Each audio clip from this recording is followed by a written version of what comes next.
welcome back to Anchored Life with Kayla. I have my special guest Sophie again because she did not want to have a nap today. It's a whole nother story. It has been a while since I've talked to you guys about marriage. I don't really feel like I'm a marriage expert, but I have learned a few things over almost 9 years of marriage, and I know it doesn't sound like a lot if you've been married for like 40 years, but we've been through some stuff.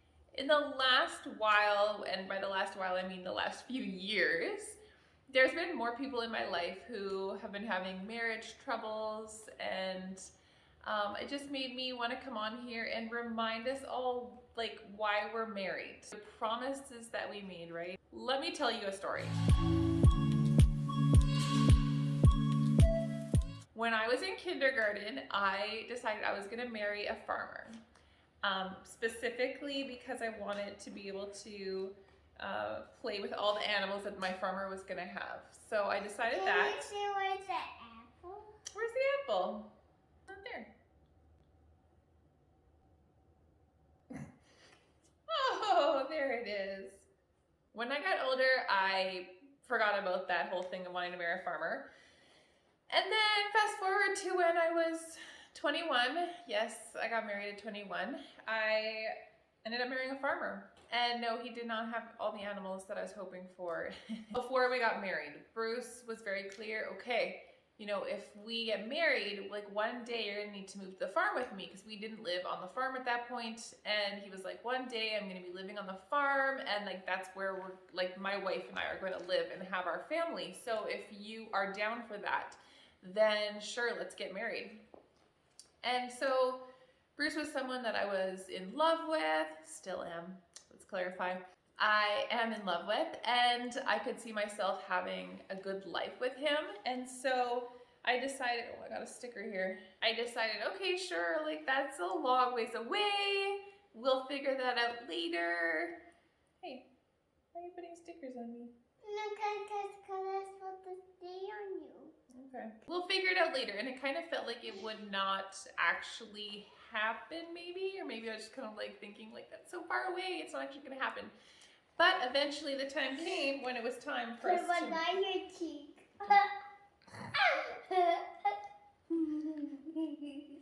So silly.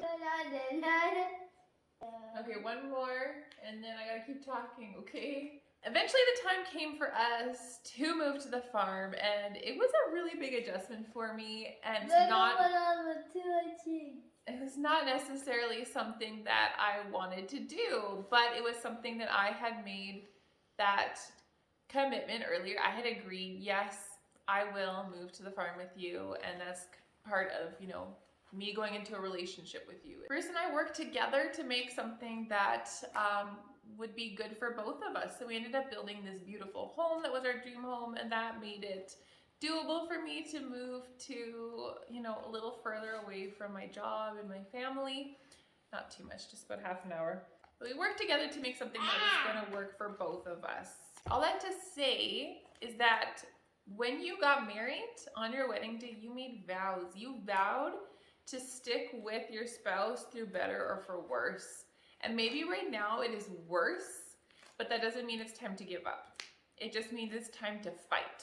It's time to fight for your relationship. It's time to fight for your marriage. And maybe you're the only one fighting for it. Maybe the other person's fighting against it.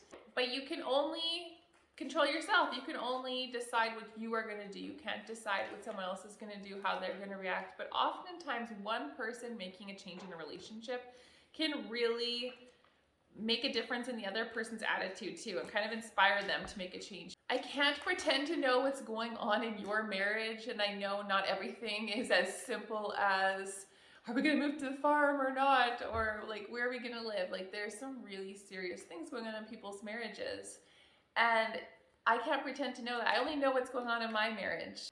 But I do know that you did make a promise. If you're married, you did make a promise to commit to that person for life. And not even just a promise, a vow, which is, according to the dictionary, I looked it up, a solemn promise. So this was a very serious thing that you vowed that you're going to stick with this person for life. And so it takes a lot of character to stay true to your marriage when things are hard. Do I still have stickers on my cheek?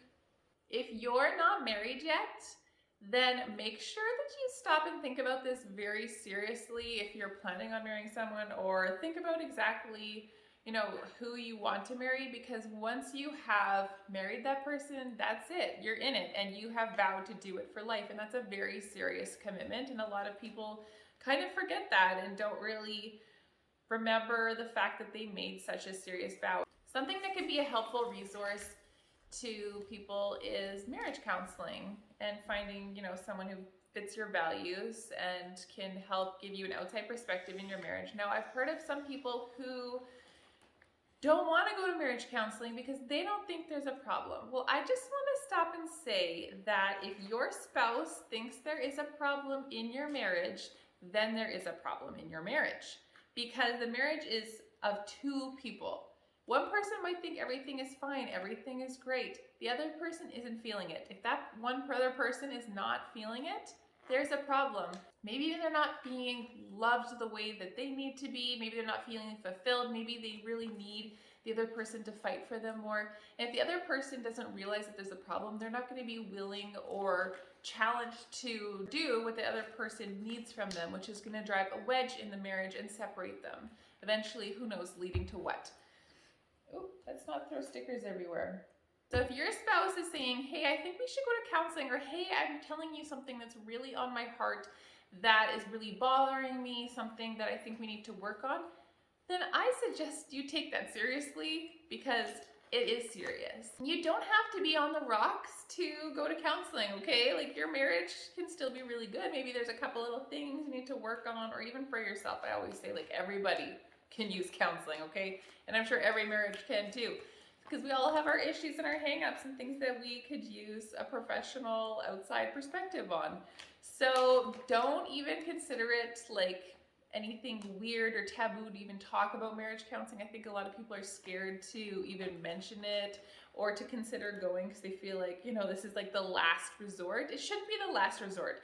It's just a resource to help you to have a better marriage. Something that my husband and I have been talking about recently, just seeing some other people in our lives who have relationships that are struggling, falling apart, is that complacency is a slippery slope. If you don't think that your relationship needs effort, you think it's just fine the way it is, that's when things start to fall apart.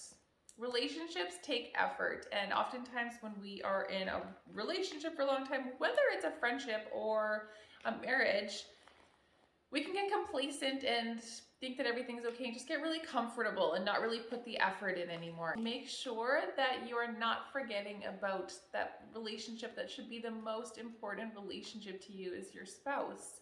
Don't forget to invest in them when you're investing in your friends, when you're investing in your kids, when you're investing in yourself. Make sure to keep your spouse as a priority. Back where? Back up so I can move. Well, this is where I'm sitting.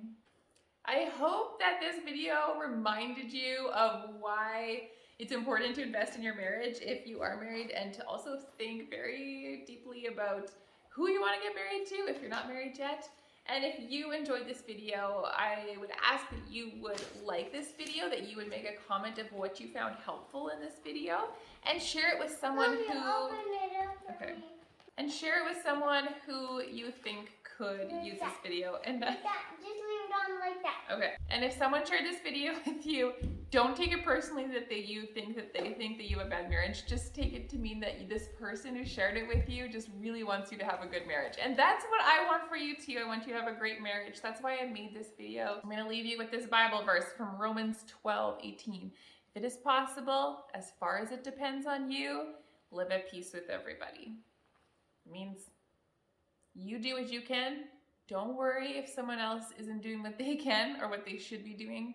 Just worry about yourself. You can only work on what you can do, right?